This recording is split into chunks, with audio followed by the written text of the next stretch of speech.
today we're gonna get into dream interpreting. This is gonna be part 1, as there are a lot of things that go into dream interpreting. So the sun just came, that's why the lighting changed.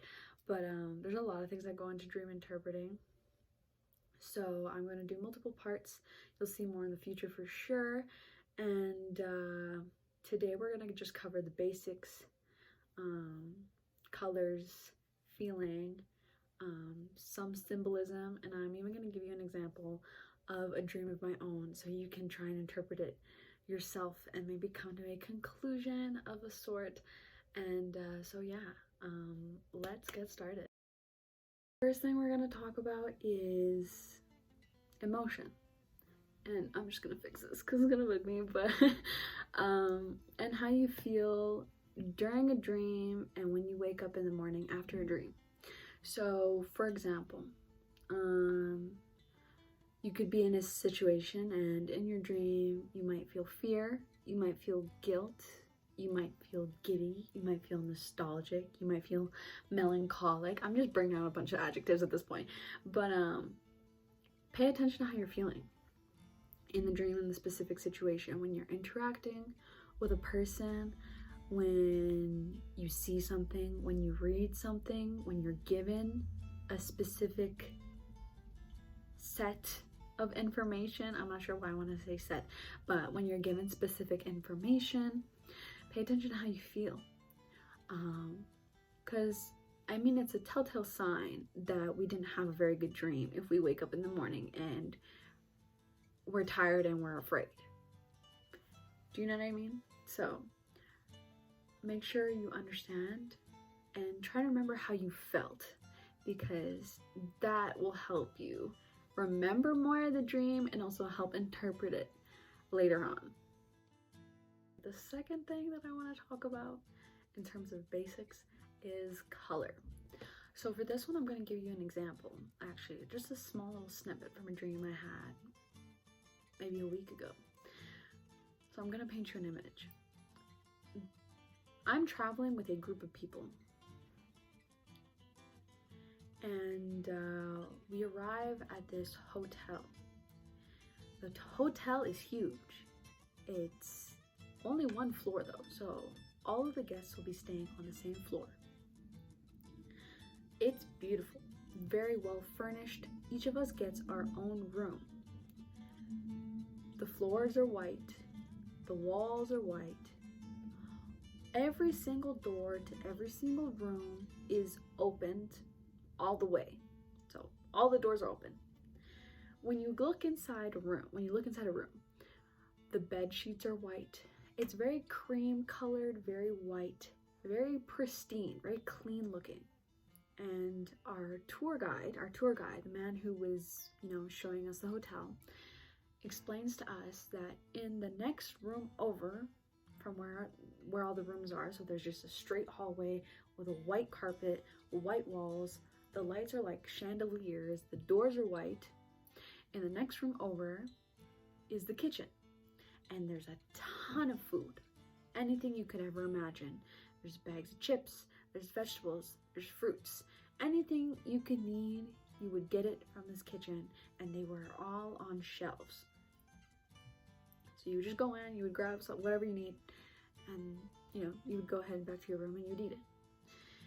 Anyways, our group is standing at the start of the hallway, at the start of the hallway. So if you look straight down, it's just doors on doors on doors, wide open to a room. Each room has a single bed. As I said, we all get our own room.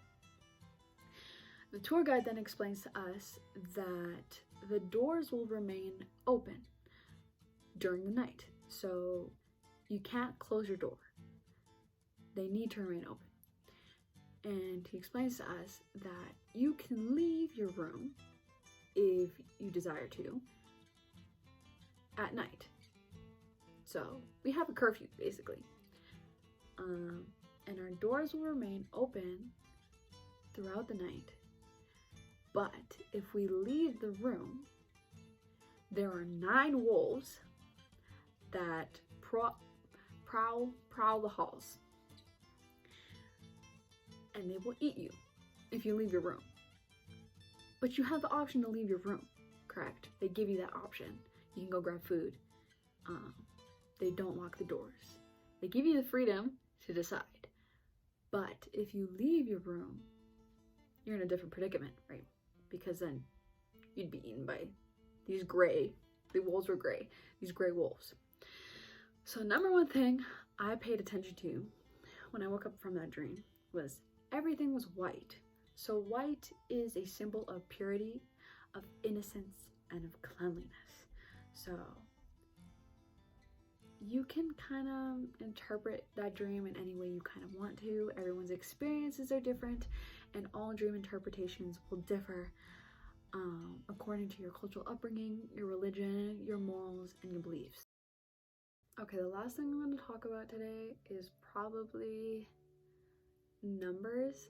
I'm going to save numerology for a different video because there's a whole lot that goes into that, and it's incredibly extensive and complex, and I would love to get into that so you guys can pay attention to the angel numbers that you see, numbers that you see, sequences that you see. A couple months ago, I had a couple dreams back to back to back that had twins. So number two often signifies harmony and duality. So twins are a huge symbol for duality.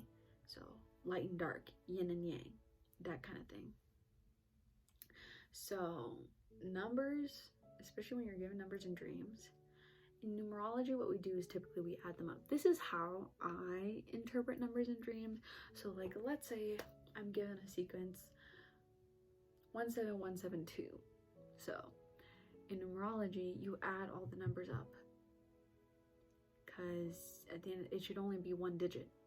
1 or 2 digits, because 11 and 22 are not simplified in numerology. In this case, 9 is the number of completion, the end of the cycle. So, of course, numbers are also linked to astrology. You have the different planets that each number kind of correlates to, but we can get into that in another video. But feeling, okay, so to summarize everything, emotion. 2, color. 3, numbers. And overall, if you are not able to remember your dreams, try either voice recording. Different things work for different people. So voice recordings work. I will typically sit and meditate in the morning to kind of run through the dream in my head, and then I will write it down in a journal that I have. Writing things down, just repetition will help bring up other locked memories that you might not have registered if you were kind of just going about it and just trying to recall it. Because we tend to forget our dreams pretty quickly. But I think the world of dreams is so interesting, and I really do think that they are a representation of the recollections hidden in our subconscious mind that we experience daily. So even if your random dreams still mean something, even if they don't feel meaningful. I just think it's so interesting, and I can't wait to get more in depth into it. But yeah, that is today's video. I hope this helped you. If you have any questions, my Instagram, which I use the most out of all my social medias, will be linked in the description. So if you have any questions, please don't be afraid to reach out and we can talk about it. And yeah, please expect videos every Saturday. So I love how I'm doing this. Anyways, thank you so much for watching. I will see you next time.